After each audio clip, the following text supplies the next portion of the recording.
திண்டுக்கல் தெரியும், உங்களுக்கே தெரியும். திண்டுக்கல் சிட்டி ஹாஸ்பிட்டல், நம்ம சிட்டி ஹாஸ்பிட்டலில் அது தனியார் மருத்துவமனை.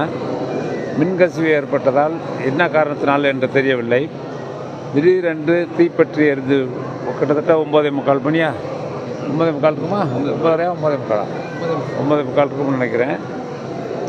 தீப்பிடிச்சி ரொம்ப ஃபுல்லாக பிடிச்சிச்சு, போக ஃபுல்லாகிடுச்சு ஹாஸ்பிட்டல் ஃபுல்லாக. அதில் இருந்த நோயாளிகளை உடனே திண்டுக்கல் நகரத்தில் இருக்கக்கூடிய அத்துணை ஆம்புலன்ஸ்களும் விரைந்து சென்று அவங்களை கொண்டாந்து நம்முடைய அரசு மருத்துவமனையில் இப்பொழுது சேர்க்கப்பட்டு சிகிச்சை அளிக்கப்பட்டு வருகிறது. இதில் வந்து ஒரு 6 பேர் இப்போ இறந்துட்டாங்க.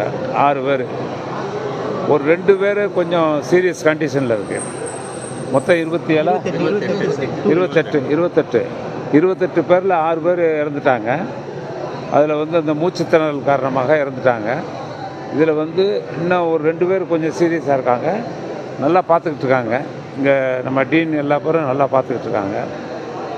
ஆக இங்கே இருக்கக்கூடிய நம்முடைய அந்த இதில் வந்து தீ விபத்தில் காயமடைந்தவர்கள், தீ விபத்தினால் பாதிக்கப்பட்டவர்கள் அத்தனை பேருக்கும் உரிய சிகிச்சை தீவிரமாக இந்த மருத்துவர் குழு வழங்கி கொண்டிருக்கிறது. இதில் குறிப்பாக எனக்கு மாண்புமிகு முதல்வர் அவர்களே தொலைபேசியிலே தொடர்பு கொண்டு அவருக்கு செய்தி கிடைத்த உடனே தொலைபேசியிலே 9:55 இருக்கும் உடனே சொன்னாங்க. நான் உடனே சிட்டி ஹாஸ்பிட்டல் போனேன், போயிட்டு நேரம் அங்கே வந்துட்டேன். ஆக மொத்தம் நம்முடைய முதல்வர்கள் இதில் மிக அவருக்கு தெரிந்த உடனே அந்த அங்கே இருக்கக்கூடிய பாதிக்கப்பட்ட நம்முடைய மக்களுக்கு அவர்களுக்கு மருத்துவ வசதி கொடுக்க வேண்டும் என்றும் மற்ற ஏற்பாடுகளை செய்ய வேண்டும் என்றும் உடனே அறிவுறுத்தினார்கள். இப்பொழுது அந்த பணிகள் நடைபெற்று வருகிறது. இப்போ ஜிஹெச் கொண்டு வந்தது 28 தீ விபத்து வந்தோடனே நோயாளிகளை கூட காப்பாற்றாமல் டாக்டர் தப்பி ஓடிட்டாங்கன்ற ஒரு கம்ப்ளைண்ட் நோயாளிகள். அது நமக்கு தெரில, அது சொல்கிறாங்க, கம்ப்ளைண்ட்டாக சொல்கிறாங்க. அதை நம்ம கேட்டுக்கலாம்.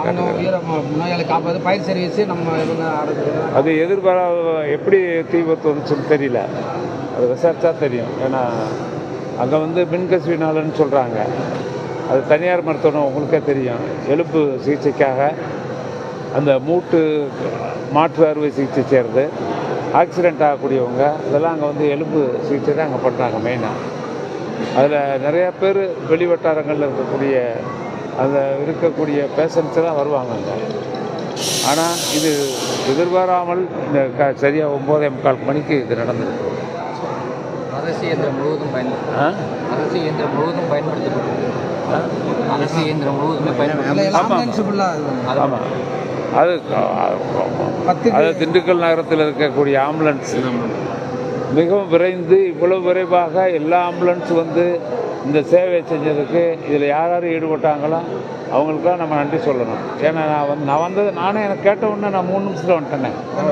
நான் 10 மணிக்கெலாம் வந்துட்டேனே. நல்லா ஆம்புலன்ஸு நல்லா பண்ணாங்க.